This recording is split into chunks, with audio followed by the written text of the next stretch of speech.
Ouais, ça tient au moins 2 ans dehors, quoi.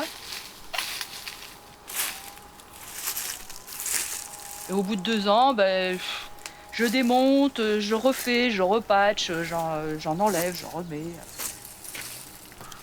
Je m'amuse.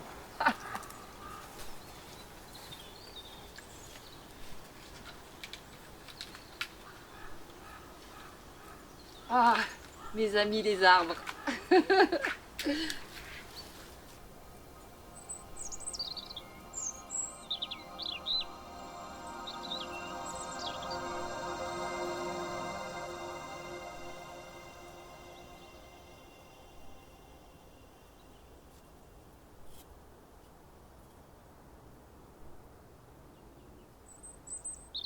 La couture, c'est devenu mon métier sur le tas, en fait, parce que j'ai pas eu de formation, à part que ma grand-mère était couturière. Donc, quand j'étais petite fille, ben, j'étais tout le temps dans son atelier. Et puis, elle avait quelques ouvrières avec elle. Donc, j'ai récupéré les savoirs parce que c'était viscéral chez moi, parce que j'y étais attachée. Et comme ça, je suis devenue couturière, en fait. Et, jusqu'au jour où j'ai décidé de recycler tous mes tissus dans les yourtes.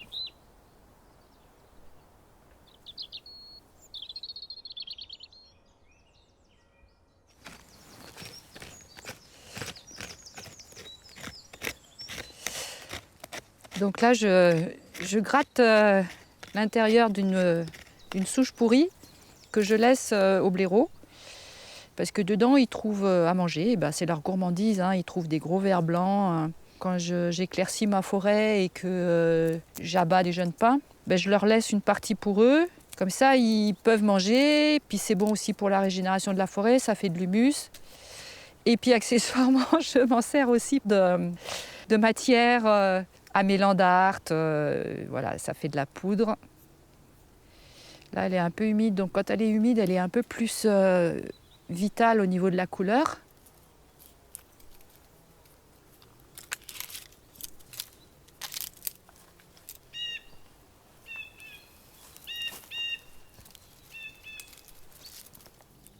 À force de vivre dans la contemplation, l'observation, les choses se révèlent. Petit à petit, elles redonnent leurs secrets. Ici, je suis sur un lieu dont je ne bouge quasiment plus, et pourtant c'est en total renouvellement. Alors les gens me disent « Oh mais tu bouges jamais de chez toi, etc. » Mais c'est chez moi que ça bouge tout le temps. Je veux dire, c'est peut-être des changements infimes, les gens les voient plus, enfin les urbains ne voient plus ce qui se passe, mais dans la nature, c'est jamais pareil. Je me lève un matin, c'est tellement différent de la veille que je veux dire, il y a tout le temps à s'émerveiller. Moi j'adore ça parce que j'ai l'impression de m'intégrer à l'intérieur de la nature elle-même et de remercier pour tous les cadeaux qu'elle nous donne tout le temps. Je trouve qu'il faut vraiment remercier parce que c'est encore là. Je suis dans cette plénitude de la rencontre avec les éléments naturels. Voilà, ça c'est extraordinaire.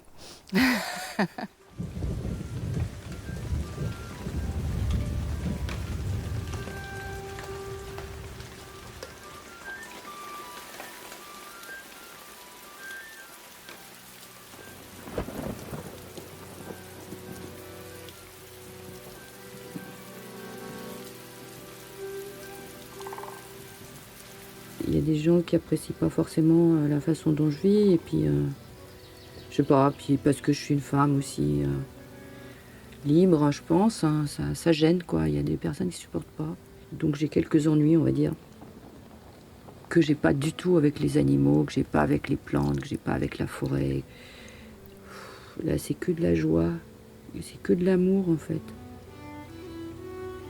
Et c'est dommage qu'ils ne voient pas ça, quoi.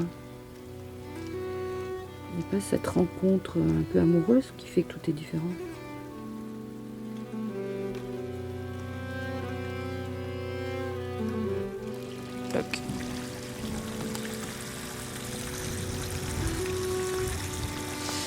pour récupérer l'eau de pluie, j'ai fait des petits trous là, au milieu du chapeau de ma cuve. Je peux la boire, mais je la filtre. J'ai un filtre à l'intérieur de la yourte, mais c'est mon autonomie. Hein. L'eau ici, c'est mon autonomie. Donc il y en a qui l'ont remarqué.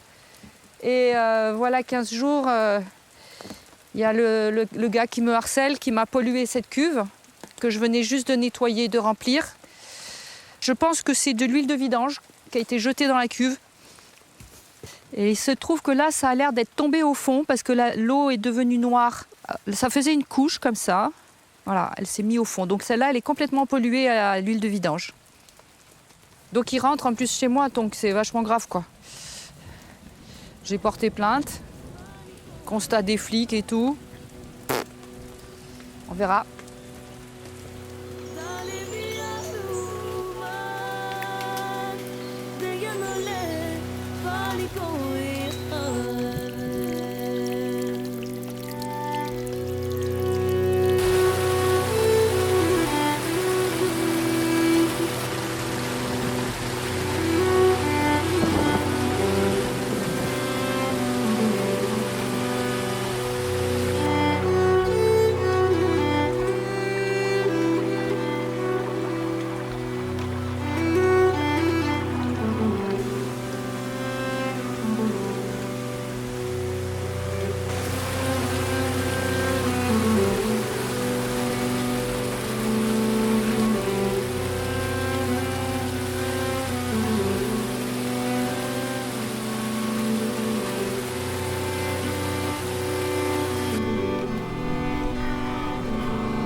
Tous les jours les balades en forêt, c'est vital.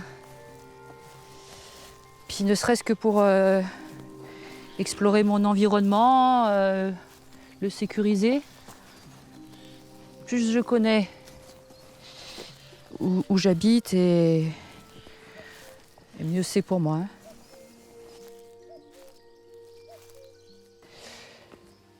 Donc là on va chercher l'eau.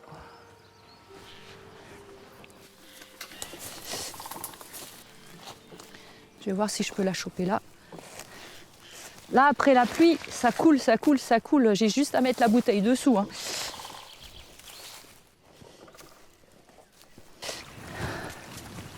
Voilà, est-ce qu'elle coule là? Bon, bah, elle coule pas terrible. Faut que je remonte plus haut.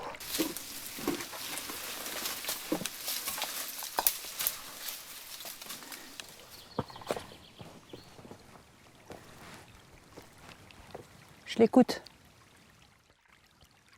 Elle est pas loin.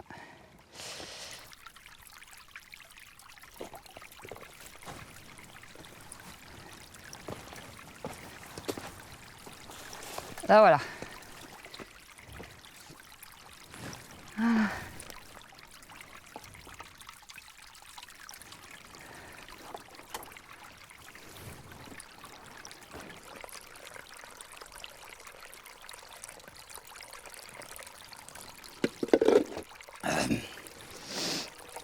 Oh, est-ce qu'elle est bonne? Elle est fraîche, elle est minéralisée, elle n'est pas polluée. C'est de la bonne eau. Ça vaut le coup de venir la chercher loin. Et celle-là, tous les connards qui m'emmerdent, là, ils peuvent pas me la détourner parce qu'elle est toujours en train de couler là. Alors qu'à la source, là-bas, ils me la détournent. Dès qu'ils se rendent compte que je me sers, c'est un petit jeu.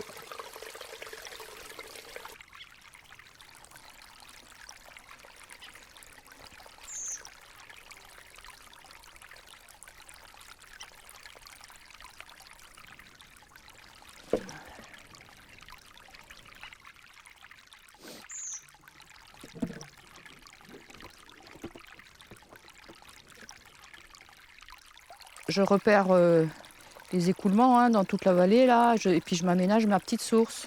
Enfin, en fonction de ce qu'il y a qui coule. Et je suis obligée de me cacher parce que si ils voient où est-ce que je vais, je suis sûre que la semaine d'après, j'ai plus de la source, elle est tarie.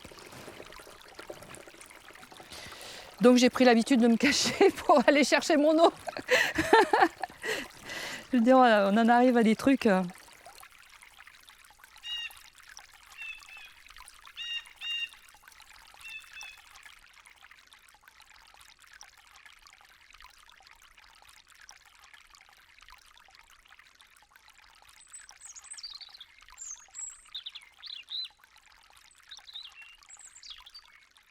Avec le harcèlement que je subis, j'ai une ouïe extraordinaire, c'est-à-dire que j'entends bien, très très bien les bruits, je repère tout.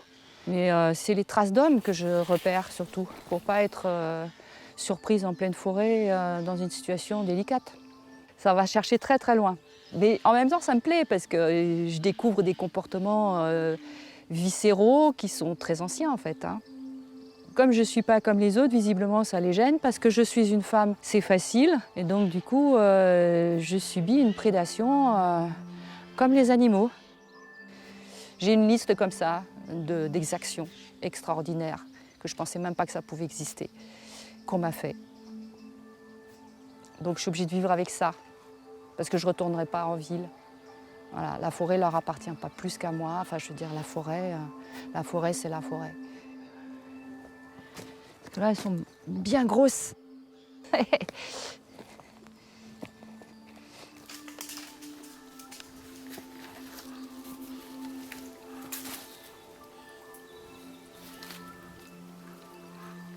Donc là, c'est un grand tunnel où je me réfugie quand j'ai besoin d'échapper aux ondes.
J'ai pas eu de rupture dans ma recherche, dans ma vie. J'ai pas eu de rupture dans le sens où je sentais bien vers quoi je devais aller pour trouver l'épanouissement, la réalisation et puis du sens à ma vie. C'est un cheminement et j'ai pas été élevée dans la nature. Je la redécouvre en fait, je la redécouvre. Mais quand on est gamin, on va à l'école et à l'école c'est des murs, on est entre des murs tout le temps. Donc on devient des prisonniers, voilà.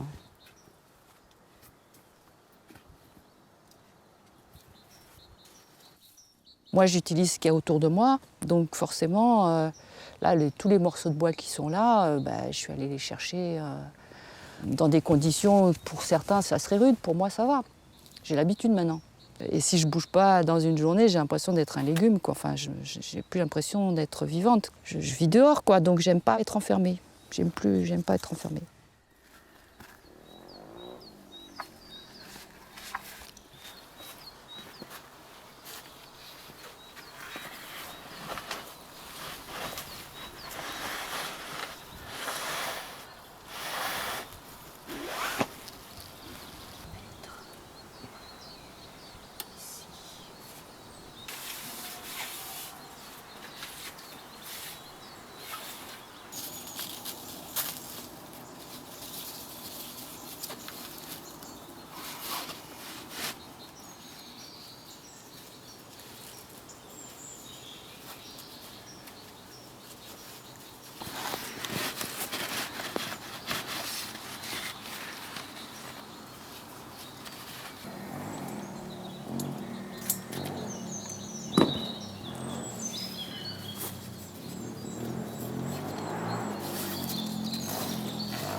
Je suis sur un petit coin de terre que j'essaye de ne pas foutre en l'air, de respecter, d'améliorer. Je vais à la rencontre de ce qu'il y a sur place. J'apprends. C'est des belles rencontres, vraiment des belles rencontres. Je vais reconstituer un arbre à ma façon. Un arbre ressuscité.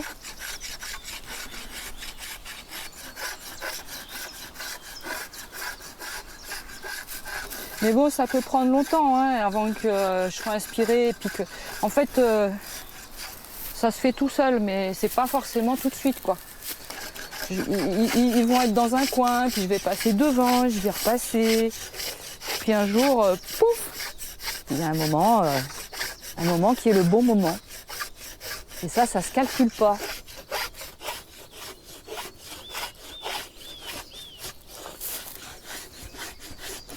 C'est du châtaignier donc, qui est mort.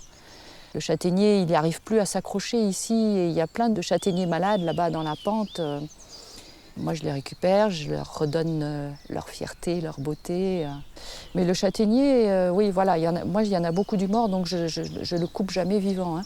Alors que ça m'arrive de couper du pin vivant. Parce que voilà, je suis propriétaire d'une forêt. C'est vrai que je dois éclaircir de temps en temps pour laisser venir d'autres arbres, comme par exemple, là maintenant, il y a des frênes qui arrivent. Bon, les acacias, je les gère un petit peu pour pas qu'ils prennent trop de place. Il y a des nouvelles essences qui essayent timidement de s'insérer. Si je les favorise, il faut quand même que je laisse un peu de place et donc que je coupe quelques arbres. Et ça, maintenant, je le fais plus à la main, quoi. J'y arrive plus.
quand j'élague un petit pin, après je le débite. Je recycle tout dans le petit pain.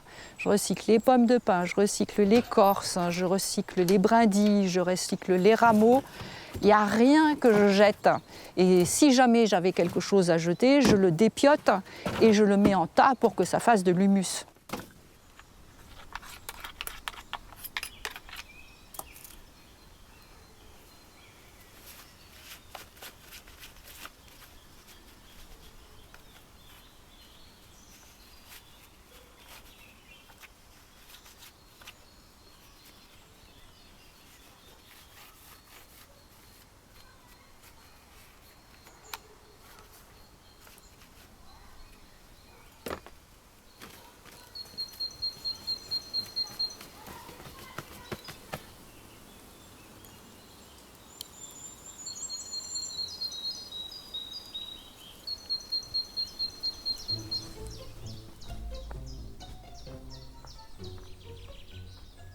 Je vais plutôt en cueillette en bord de rivière. J'en ai un peu sur mon terrain, mais sinon la cueillette c'est souvent en bord de rivière pour la consoude, pour l'ortie, pour le houblon, le pissenlit.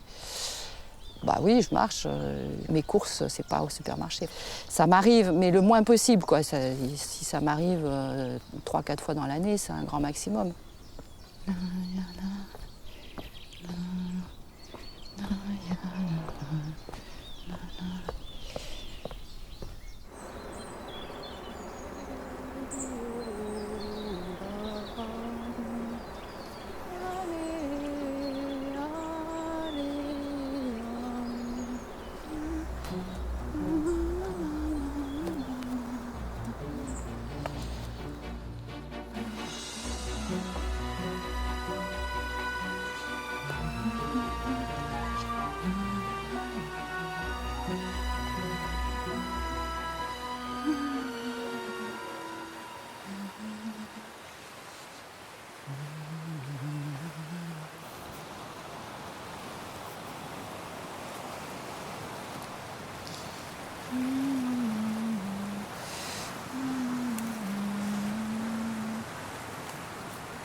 Bon, je crois que ça ira pour aujourd'hui. On va la laisser pousser et je reviendrai plus tard.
Après avoir fait beaucoup de patchwork, j'avais quand même pas mal de matières textiles. J'avais travaillé des matières épaisses. Et je me suis dit, je peux construire une tente. Et puis je ne savais pas trop comment m'y prendre. Donc là, j'ai commencé à chercher le genre de tente que je pouvais éventuellement coudre moi-même. Et je suis tombée sur la yourte. Voilà, je pouvais y vivre vraiment ma plus grande dimension intérieure et en même temps la dimension politique parce que c'était un vrai engagement social pour dire je peux habiter moi-même dans l'habitat que j'ai fabriqué en toute autonomie. Donc j'ai vraiment compris que c'était ma maison. Moi, quand j'ai commencé en 1994, ça n'existait pas. Enfin, quand je prononçais le mot yourte en France, les gens me disaient tu fabriques des yaourts avec quel lait? Donc j'étais vraiment pionnière. Enfin, à l'époque, ils me prenaient pour une allumée, hein, franchement. Dormir dans la nature, pour moi, c'est totalement une thérapie psychique, poétique, mais en plus physique. Donc oui, c'est riche la yourte si la personne à l'intérieur elle est riche, si elle n'en fait pas un cagibi, si c'est pas un truc où les gens passent en vitesse et puis s'en vont et puis ils ont consommé ça comme n'importe quelle autre chose. Non, il faut l'habiter, c'est fait pour ça. L'habiter entièrement et puis avec tout ce que ça donne, ça respire sur l'extérieur. Là, on entend la pluie, on vit avec la pluie, on vit avec les saisons, on vit tout le temps avec les éléments. Donc ça, c'est vraiment important. Cette communion entre l'homme et la nature, ici, c'est le point de rencontre.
Toujours le plus proche possible de la terre.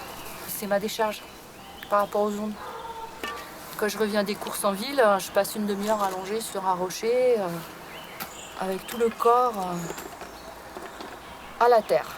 C'est physique, je sens les picotements, tout ça, ça s'en va et ça passe par les extrémités et ça passe dans la terre. Je le sens physiquement. Mais heureusement que j'ai ça moi ici. C'est ça qui fait que je peux tenir avec le handicap que j'ai. J'ai que la terre pour me retrouver. Je brosse les arbres, je touche la terre, je touche tout le temps la terre. C'est pour ça que c'est important, les gens qui sont en ville et qui ne peuvent pas se mettre à la terre, ils ne peuvent jamais se décharger. C'est catastrophique pour eux.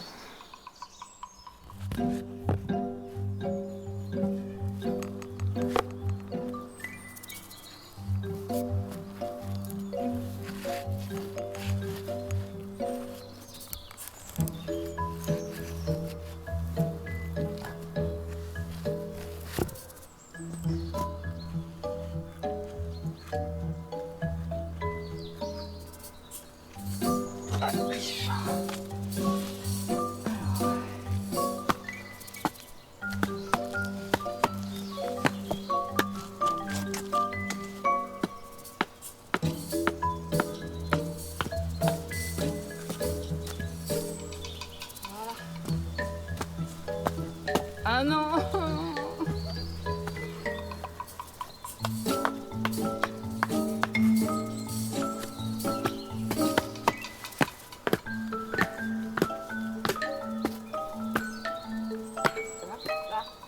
Toc, toc, et toc.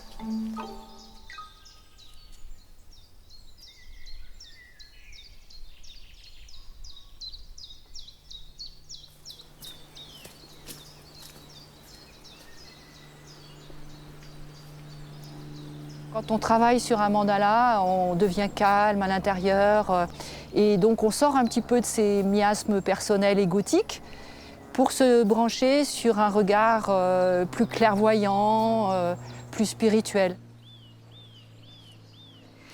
Ça permet de voir des choses qu'on ne voit pas d'habitude en fait.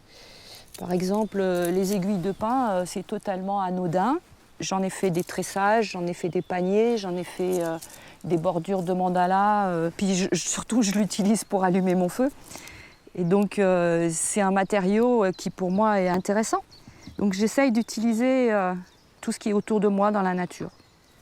Le granit, le schiste, l'anthracite, il y en a partout puisqu'on est sur une ancienne zone minière. Les pommes de pin. Et puis je rajoute des fois des petites choses à moi.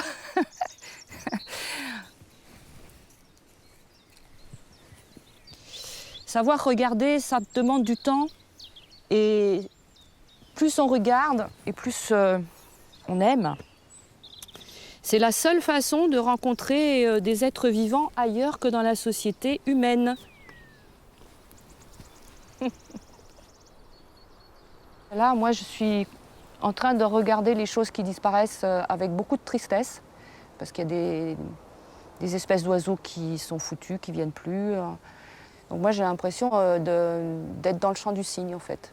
Donc je découvre toute la beauté et je remercie beaucoup pour cette beauté. Donc ça me tient vraiment en vie.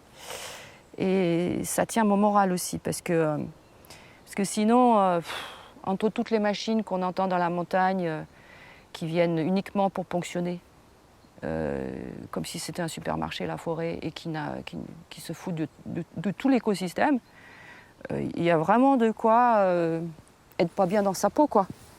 Je veux pas exagérer, tomber dans la tragédie, quoique. Donc face à ça, je crois qu'il n'y a plus que le bon sens qui peut jouer, hein. Le bon sens, et le bon sens, c'est la terre. Et la terre, ça vous remet les idées en place, hein, quand même, hein.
Je vis uniquement avec les saisons.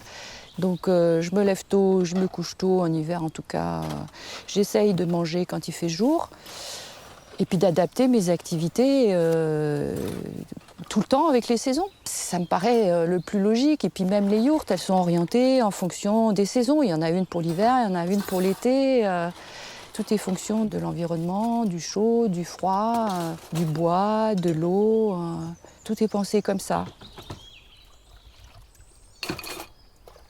J'utilise très peu de lumière, donc j'ai appris à vivre dans le noir en fait. Dans la nature, l'essence s'aiguise, donc forcément, moi ici je suis capable de circuler en pleine nuit sur mon terrain en aveugle.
Ouais, je suis une bidouilleuse, c'est tout. Hein.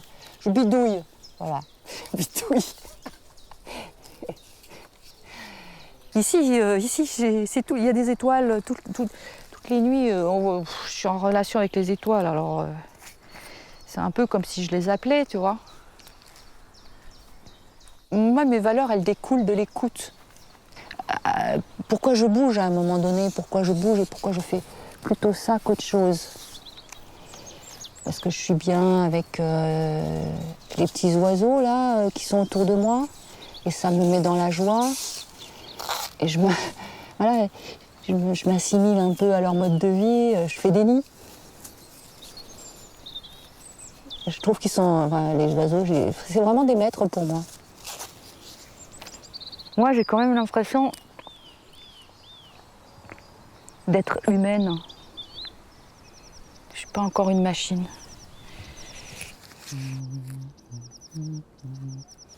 Faire son nid, faire sa tanière, son abri, c'est profondément humain justement. Enfin, on a besoin de s'abriter un petit peu des éléments, voilà, d'être confronté à des choses vitales, simples.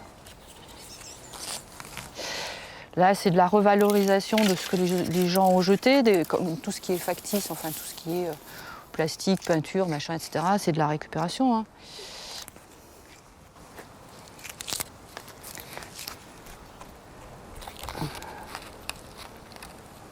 Je pense que c'est très difficile de ne pas contribuer à la destruction de l'environnement. Donc je n'aurais peut-être pas cette vanité-là, mais en tout cas, j'espère que ma façon de vivre me permet d'être, une personne qui outrepasse pas mon empreinte écologique. Voilà. Je pense que là, j'en suis, quand je calcule à peu près mon empreinte énergétique, je dois être à une demi-planète, comme les Africains. Bon. Alors, de consommation. Alors que les Américains, c'est 5 planètes et que les Français, c'est 3. Et on n'en a qu'une de planète. Donc moi, si j'utilise qu'une demi-planète, eh ben, la demi-planète qui me reste, je peux l'offrir.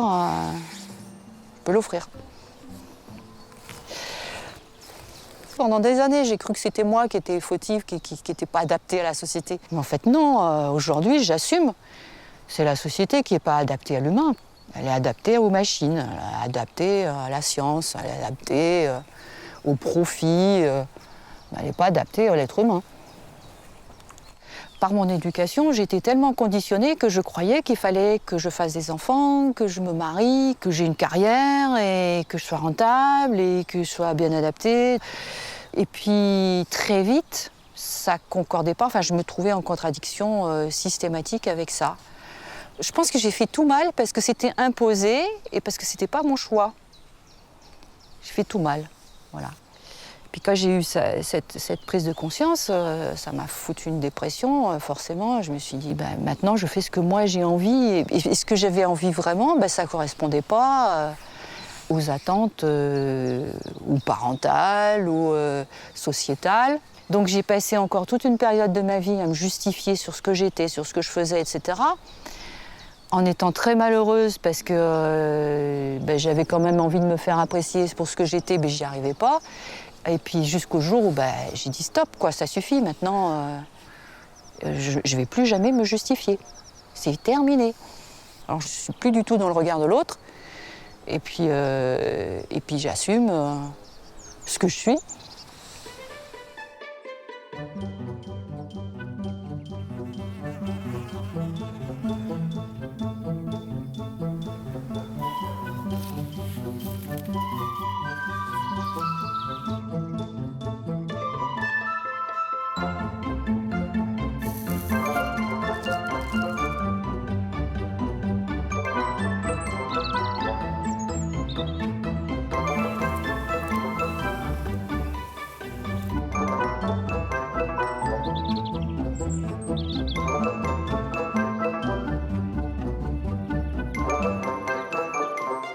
Un vrai rêve qui est maturé. La plupart du temps, moi je crois que ce n'est pas un rêve qui va à l'encontre de l'humain. C'est un rêve qui fait en sorte que l'être humain devienne un véritable être humain. Donc c'est une rencontre vers soi.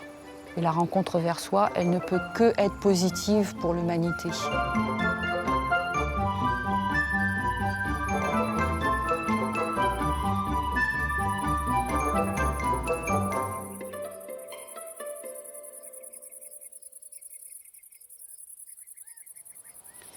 C'est pas rêver dans le sens avoir des rêves irréalisables parce qu'on veut fuir quelque chose. C'est rêver en sachant qu'à un moment donné, ça nous habite tellement que ça va devenir une réalité.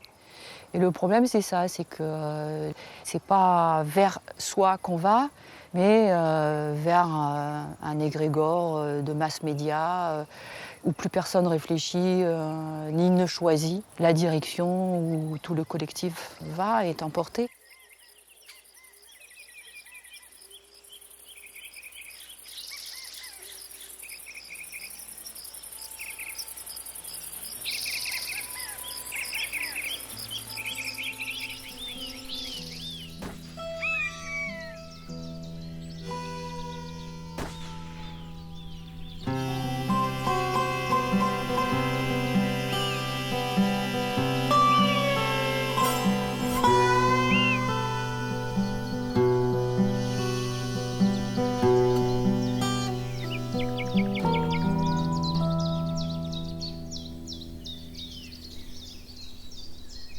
Avec le printemps, il y a plein de petites herbes qui arrivent. Alors là, on a du géranium vivace, sauvage, des petites fleurs roses. Ça n'a pas une super odeur, mais en médicinal, ça peut être intéressant. Ça, c'est de la lierre. Donc ça, c'est bon. Bon, celle-là, elle est peut-être pas géniale, mais... Enfin, à mettre dans les salades, ça a un petit goût d'ail. Moi, j'aime bien. Là, il y a les fleurs de Paulownia, parce que là, on a le Paulownia, il est juste en fleurs. Là, c'est un arbre absolument magnifique qui fait des tubes violets qui sentent super bon. Ça envoie des effluves dans tout le camp et c'est génial, c'est super beau. C'est des belles grappes Paulownia. Oh, puis alors l'odeur. Là, c'est une odeur de paradis, ça. Il y a tout, il y a les acacias là qui sont bourrés d'acacias au point que les abeilles, elles deviennent complètement dingues là. Elles butinent, elles n'arrêtent pas de butiner, ça fait un bruit permanent sur toutes les yourtes.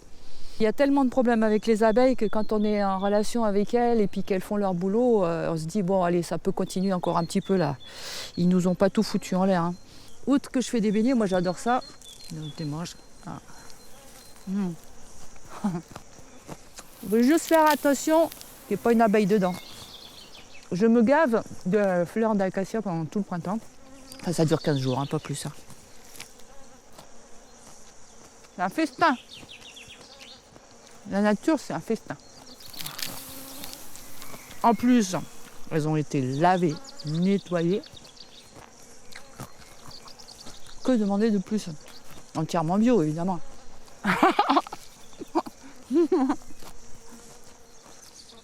Les balades, c'est des balades culinaires. J'en reprends parce que moi, c'est mon régal, là. Ah.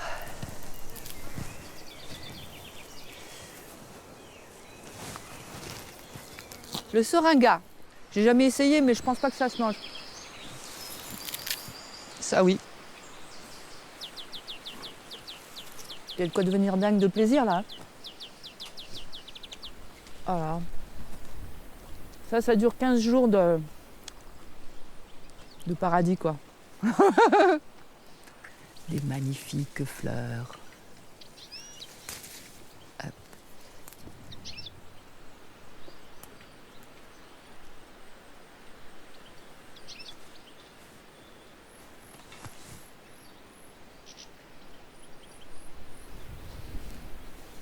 C'est un cerisier sauvage.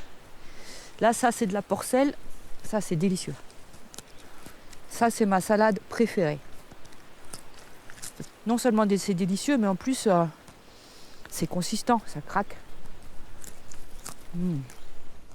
Ça change tout le temps, donc c'est super parce que tu as toujours l'impression d'être dans un autre lieu. En 15 jours, c'est devenu tout vert. Et puis, c'est pas n'importe quel vert, c'est le vert tonitruant, un vert chlorophylien qui est plein d'enthousiasme. C'est très, très excitant. Enfin, ça donne un bon coup de punch au moral, quoi. Ça, c'est un petit arbre qui est arrivé tout seul, sauvage. C'est un frêne, c'est le deuxième. Il y en a un autre petit qui s'est mis là. Ils sont arrivés par là, je pense, parce qu'il doit y en avoir là-haut. Et donc là, ils sont en train de s'implanter.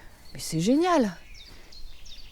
Et le petit chêne, là, il est très vigoureux. L'alisier aussi. Ils sont bons voisins. Il y a des petits chênes verts qui poussent un peu partout. Donc c'est la forêt, on est vraiment dans la forêt. Tu as des arbres qui poussent partout.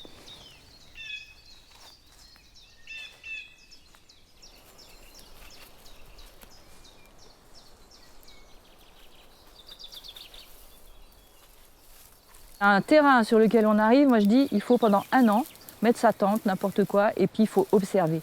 Et après, on commence un petit peu à se dire, tiens, celui-là, je pourrais l'enlever, celui-là, là. Moi, j'ai fait des erreurs et je le regrette aujourd'hui. La nature nous enseigne la lenteur. Et les arbres, ils nous enseignent la lenteur. Ils nous enseignent la tranquillité, la sérénité. C'est ça, la philosophie de la nature, en fait. Moi, je suis amoureuse des arbres, maintenant. Je peux dire, j'ai mis des années à arriver dans une forêt, mais maintenant que j'y suis, j'ai compris. C'était le grand amour de ma vie, c'était ça, c'est les arbres. Il y a des gros engins qui sont venus prendre les pins. Ils ont dégagé toutes les terrasses, etc. Donc ça a créé de l'érosion. Donc la terre s'est appauvrie. Et donc les genêts, en fait, ils viennent sur des terres pauvres. Alors c'est beau, là, ils sont en fleurs, c'est magnifique. Mais ils viennent sur des terres pauvres. C'est le stade avant la forêt, en fait. Et après, pour que la forêt revienne, il faut qu'il y ait de l'humus. Donc ici, l'important, c'est de préserver l'humus.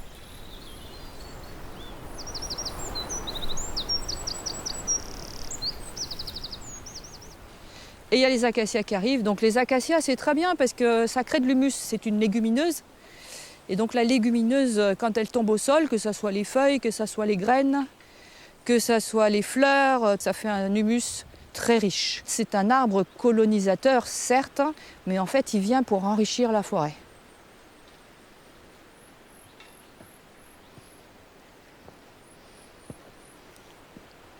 Encore un petit chêne. Un petit fragon. Et là-bas, j'ai semé de la bourrache.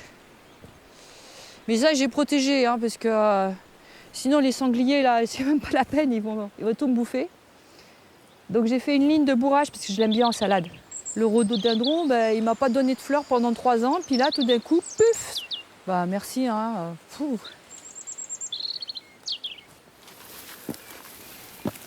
Les pousses de salsé, pareil. Génial. Ça, je crois que c'est ce que je préfère.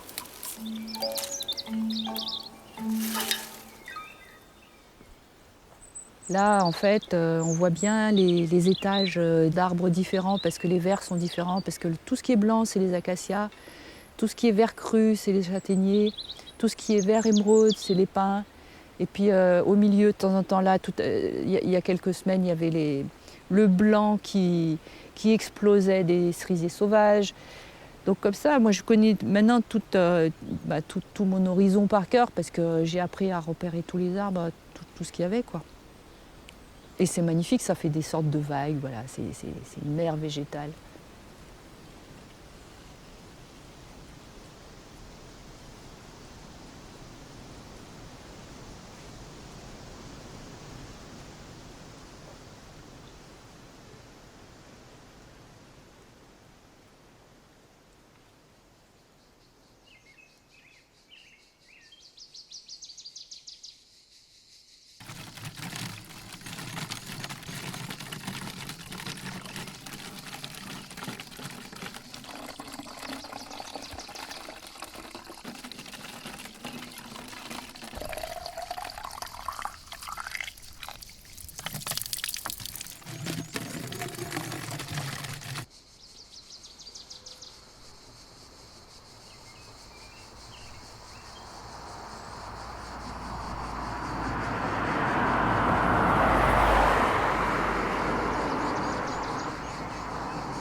Maintenant que je suis bien installée dans mes yourtes, c'est le rapport avec la nature et puis tout ce que je trouve dans la nature qui me parle.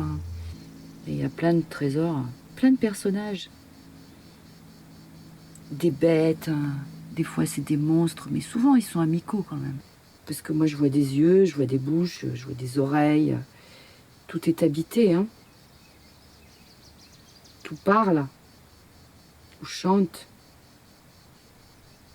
ou râle, se plaint, ou pleure. Ça parle, quoi, ça parle tout le temps. Et bon, le silence, c'est quand tout est apaisé.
C'est très agréable de faire du feu parce que c'est une présence, hein, c'est un dieu, c'est la vie. Bon, alors quand il est là, ça change toute une ambiance. Et puis après, bah oui, si on cuisine dessus, c'est utile, hein. Il faut le gérer, bien sûr, il faut faire attention de pas le faire trop haut, trop fort. C'est ça qui est intéressant dans le feu, c'est comme la cuisine, quoi. Ça tout se dose.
Comme ça, tu vois, les gens qui disent « Ouais, les fougères, c'est de la merde, on peut rien en faire », eh bien moi, je montre que c'est pas vrai. Les fougères, c'est génial. On peut faire plein de choses.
J'ai bien conscience que vivre proche du sauvage, c'est quand même ultime comme expérience aujourd'hui, enfin en France en tout cas.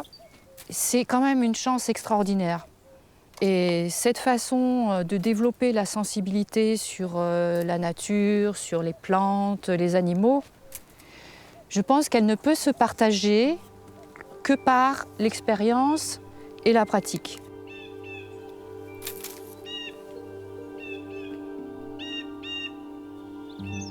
Ça fait 21 ans maintenant que j'ai commencé cette aventure et qu'elle ne me lasse toujours pas.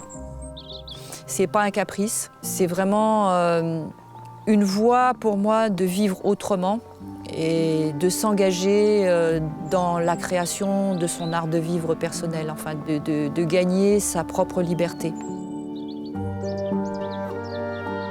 C'est une vraie histoire d'amour, hein. C'est le lien à la terre. Le lien à la terre et le lien au ciel.